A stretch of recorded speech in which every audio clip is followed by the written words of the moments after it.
Good morning students. देखो आज हम अपनी नेक्स्ट एक्सरसाइज स्टार्ट कर रहे हैं अबाउट एलिप्स।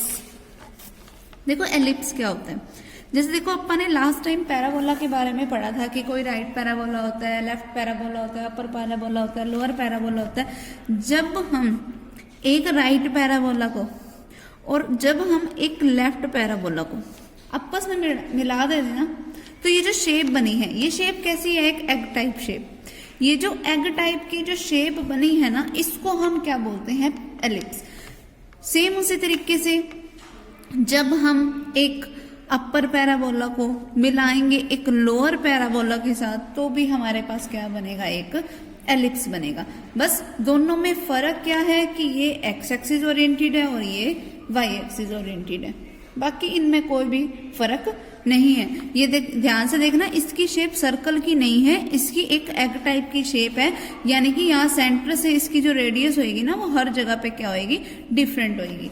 ठीक है, इसके लिए भी हम सेम वही बात का यूज करेंगे कि एक फिक्स पॉइंट से, जैसे अपन ने पैराबोला के लिए किया था ना, कि एक फिक्स पॉइंट को एज ए लोकस लेके हम कोई इसको इस तरीके से बाउंड्री को मूव करेंगे कि हमारे पास वो जो डिफरेंस होएगा इसका इस फिक्स पॉइंट से, वो क्या होगा? कंटिन्यूसली चेंज होता रहेगा बाय ए कांस्टेंट क्वांटिटी।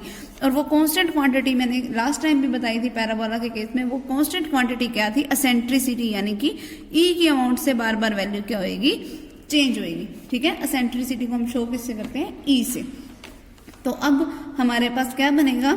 जैसे वो अपन ने पिछले वाले में किया था, SP is equal to EPM किया था, जब हम डिस्टेंस के लिए बात कर रहे थे कि फोकस से किसी एक बाउंड्री पे कोई एक पर्टिकुलर पॉइंट P ले लिया था, फिर S और P का जो डिस्टेंस था वो इक्वल टू किसके था? E times of distance, perpendicular distance of the point P to M तक का। ठीक है, लेकिन पैराबोला के केस में E की क्योंकि वैल्यू क्या थी? 1 थी, तो हमारे पास SP किसके इक्वल था? PM के इक्वल था। अब एलिप्स के केस में हमारे पास एसेंट्रिसिटी की वैल्यू क्या होएगी? वो होएगी हमारे पास लेस देन 1। ठीक है, यानी कि 0 पॉइंट समथिंग में हमारे पास वैल्यू होएगी, लेकिन होएगी हमेशा एक पॉजिटिव क्वांटिटी। 1 से छोटी होगी, बट 0 से हमेशा बड़ी होगी। ओके, फिर अब देखो हम इसको निकालेंगे कैसे। अब इनके लिए अगर हम जनरल फॉर्म्स की बात करें, सबसे पहले इसकी टेबल देखो कि तुम इसकी टेबल कैसे बनाओगे। ये देखो,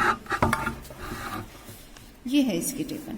इसकी हमारे पास ये टेबल कैसे बनेगी वो अब देखो ध्यान से, कि अगर हमारे पास ये है कोई एक्स एक्सिस, ये है कोई एक्स डैश, ये है कोई वाई एक्सिस और ये है कोई वाई डैश।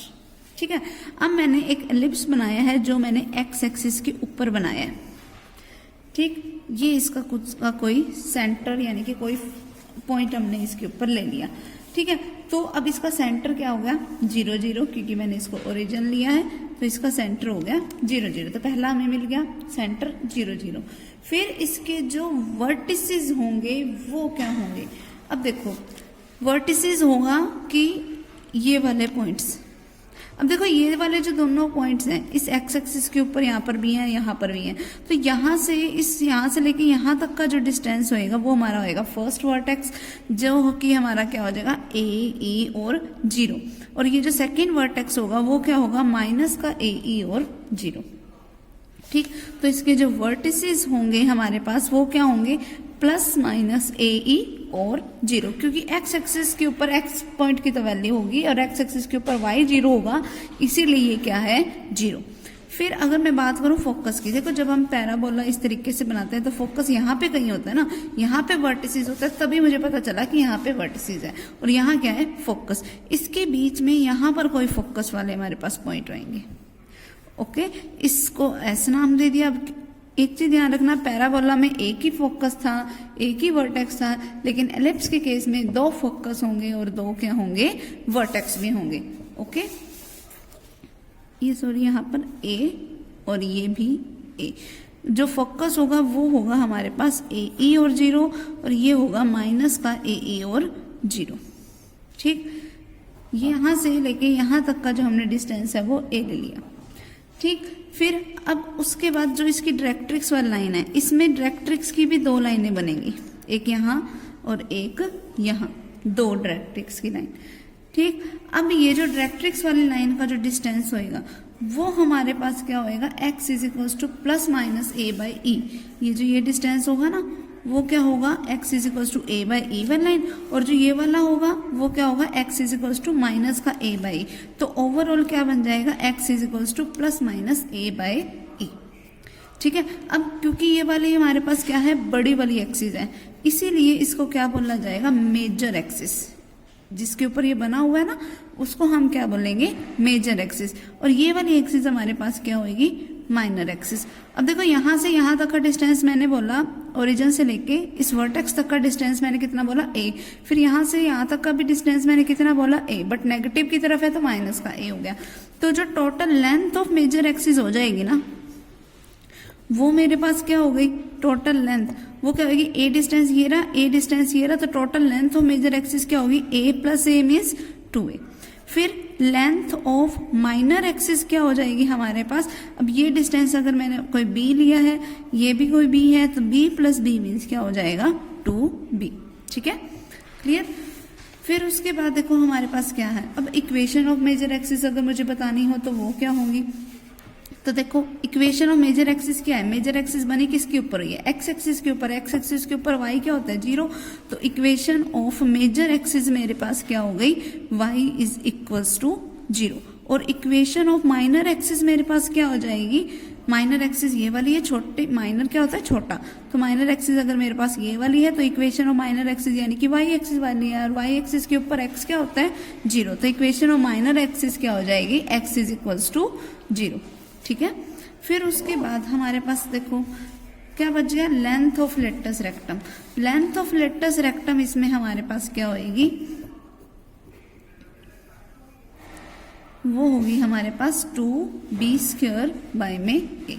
ये चाहे कैसा मर्जी एलिप्स हो, चाहे x एक्सिस ओरिएंटेड हो चाहे y एक्सिस ओरिएंटेड हो, वो क्या होएगी हमेशा सेम। ठीक है, अब देखो अगर मेरे पास एलिप्स इस तरीके का ना होके, x एक्सिस ओरिएंटेड ना होके कोई y एक्सिस ओरिएंटेड होता, मीन्स कोई इस तरीके का एलिप्स होता, ये x, ये x डैश, ये y, ये y डैश, मान लो ऐसा एलिप्स होता। ठीक है, तो इसके जो वर्टेक्स होते हैं वो बनते हैं यहाँ पर ये वाले और ये वाले। अब क्योंकि ये वाला डिस्टेंस यहाँ से ये सेंटर 0 0 ही होगा, ये वाला डिस्टेंस हमारे पास कितना हो जाएगा 0 और x y एक्सिस के ऊपर, क्योंकि x 0 होता है तो ये 0 और ये a, और ये क्या हो जाता है 0 और माइनस a। तो इसका वर्टिसेस क्या हो जाता है 0 और प्लस माइनस a। फिर इसका फोकस होता है एक यहाँ पर, एक होता यहाँ पर, तो इसका फोकस क्या हो जाता है 0 और प्लस माइनस a e। ठीक है, फिर इसकी मेजर एक्सिस ये वाली हो जाती, तो इसका मतलब मेजर एक्सिस ये यहाँ पर ना इसको b ले लो ताकि तुम्हें थोड़ा वो समझ रहे कि भाई क्या लेना है या a लेना है, तो ध्यान रखना कि भाई मैंने a ही लिया है इसको। अब इसके लिए मैंने ये वाली क्या ले ली, मेजर एक्सिस। ये हमारी मेजर एक्सिस है क्योंकि यहाँ तक का जो डिस्टेंस है वो मैंने a ले रखा है, तो इसके लिए भी लेंथ ऑफ मेजर एक्सिस क्या हो जाएगी 2a। ठीक है, क्योंकि a डिस्टेंस ये रहा, a डिस्टेंस ये रहा। फिर लेंथ ऑफ माइनर एक्सिस क्या हो जाएगी ये वाली, वो क्या होएगी मेरे पास 2b। ठीक है, फिर अगर मैं इसके लिए इक्वेशन ऑफ डायरेक्ट्रिक्स की बात करूं तो एक डायरेक्ट्रिक्स की लाइन यहाँ बनेगी, एक डायरेक्ट्रिक्स की लाइन यहाँ पर बनेगी। फिर ये दो हमारे पास डायरेक्ट्रिक्स वाली लाइन है, ये मुझे वैल्यू किसकी दे रही है, y की दे रही है, तो इसके लिए y क्या बन जाएगा plus minus a by e। फिर इसके लिए लेंथ ऑफ लेटस रेक्टम क्या होगा 2b² बाय a ही होगा। ठीक है, तो ये हमारे पास क्या हो गया, जनरल फॉर्म्स हो गई। इसकी टेबल लर्न करना कि ये टेबल है कैसे, बस ये चीज ध्यान रखना कि ना a जो होगा ना, चाहे कोई मर्जी हो एलिप्स, चाहे ऐसा एलिप्स हो चाहे ऐसा एलिप्स हो, दोनों ही केसेस में a जो होगा वो मैंने हमेशा b से बड़ा लिया। a क्योंकि मैंने ये बड़े वाले को लिया ना, चाहे मैंने इसमें लिया तब भी a यूज किया, इसमें लिया तब भी a ही यूज किया, तो a जो होगा वो हमेशा b से क्या होगा, बड़ा होगा। बस ये ध्यान रखना। और जो इनकी जनरल फॉर्म्स हैं वो क्या है, x² by a² plus y² by b² is equals to 1। ठीक है, ये हमारे पास x ओरिएंटेड एलिप्स की वैल्यू है। और जो y एक्सिस ओरिएंटेड एलिप्स होगा उसमें क्या होगा x² बाय b²। ठीक है, क्योंकि देखो x एक्सिस ओरिएंटेड था तो बड़े वाली टर्म x के नीचे आई, जब वाई एक्सिस ओरिएंटेड है तो बड़े वाली वैल्यू वाई के नीचे ही आएगी, means y square by b square is equals to 1। ये हमारे पास क्या हो जाएगी, general equation of the ellipse. ठीक है, अब देखो, और इसके लिए वही फॉर्मूला याद रखना, S P is equals to E times of P M वाला। ओके, और इसकी एसेंट्रिसिटी को अब हम देखो कैसे निकाल सकते हैं एलिप्स के केस में। एसेंट्रिसिटी निकालने का तरीका होगा under the root of a square minus b square by a. ये होगा इसके लिए एसेंट्रिसिटी निकालने का फॉर्मूला। ठीक है, अब हम इसकी अगर हम एक्सरसाइज के सम करें तो वो देखो क्या बनेंगे। फर्स्ट सम देखो, पहले हमारे पास क्या है, for the following ellipses find the length of major and minor axis, eccentricity, coordinates of vertices, focus and directrix. अब मान लो मैंने कोई भी एक एलिप्स ले लिया, जैसे मान लो मैंने ये वाला ले लिया, 9x² plus 4y² is equals to 36। अब देखो, जो भी हमारे पास जनरल फॉर्म होती है उसमें मुझे इक्वल्स टू में 1 चाहिए होता है, तो मतलब मुझे इसको 1 बनाना पड़ेगा। 1 कब बनेगा, जब मैं सबको किससे डिवाइड कर दूंगी, 36 से। सबको मैंने 36 से डिवाइड कर दिया, तो ये क्या बन गया, x² by 4 plus y² by 9 is equals to 1। यानी कि मैं इसको क्या लिख सकती हूँ, x² बाय 2 का स्क्वायर प्लस y² बाय 3 का स्क्वायर इज इक्वल्स टू 1। अब देखो, इनमें से 2 और 3 में से बड़ा कौन है, 3 बड़ा है। मैंने ये बोला कि a हमेशा बड़ा होगा। अब यानी कि y के नीचे वाली टर्म बड़ी है, इट मीन्स कि ये एलिप्स कैसा है, y ओरिएंटेड एलिप्स है। यानी कि इसकी जो जनरल फॉर्म होएगी ना, वो कोई ऐसी होएगी एलिप्स की डायग्राम अगर हम बनाए। ठीक है, ये x डैश, ये x, ये y और ये y डैश, ये हमारे पास है इसका सेंटर। अच्छा, अब देखो, ये क्योंकि ऐसे है, ऐसा एलिप्स है, x² by b square plus y² by a square is equals to 1। It means कि इसकी b की तो वैल्यू है 2, a की वैल्यू क्या है 3। ऐसा एलिप्स है हमारे पास। अब मुझे इसमें निकालना क्या है, लेंथ ऑफ मेजर एक्सिस। मैंने तुम्हें बताया था कि लेंथ ऑफ मेजर एक्सिस हमेशा किसके इक्वल होगी, चाहे कैसा मर्जी एलिप्स हो, मेजर एक्सिस की लेंथ तो हमेशा 2a होगी। It means 2 × 3 means 6। फिर लेंथ ऑफ माइनर एक्सिस हमेशा मेरे पास क्या होगी, 2b होगी। 2b मीन्स 2 × 2 यानी कि 4। ठीक है, तो ये हो गया। फिर उसके बाद उसने हमसे क्या पूछा, एसेंट्रिसिटी।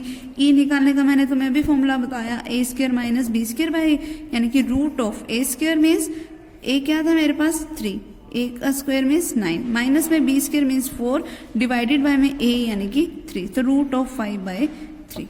ठीक है, अब देख लो, e की वैल्यू 1 से छोटी ही है, क्योंकि रूट 5 को सोल्व करोगे वो ऑब्वियसली 3 से छोटा ही आएगा। उसको तुम डिवाइड करोगे तो वैल्यू क्या आएगी, 1 से लेस ही आएगी। ये एसेंट्रिसिटी हो गई मेरे पास।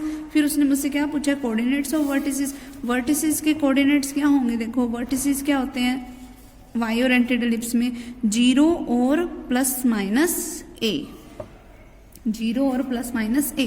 इट मीन्स कि इसके वर्टिसेस क्या हो गए, 0 और प्लस माइनस a की वैल्यू मैंने क्या बोली थी 3, तो क्या हो गई इसके वर्टिसेस 0 और प्लस माइनस 3।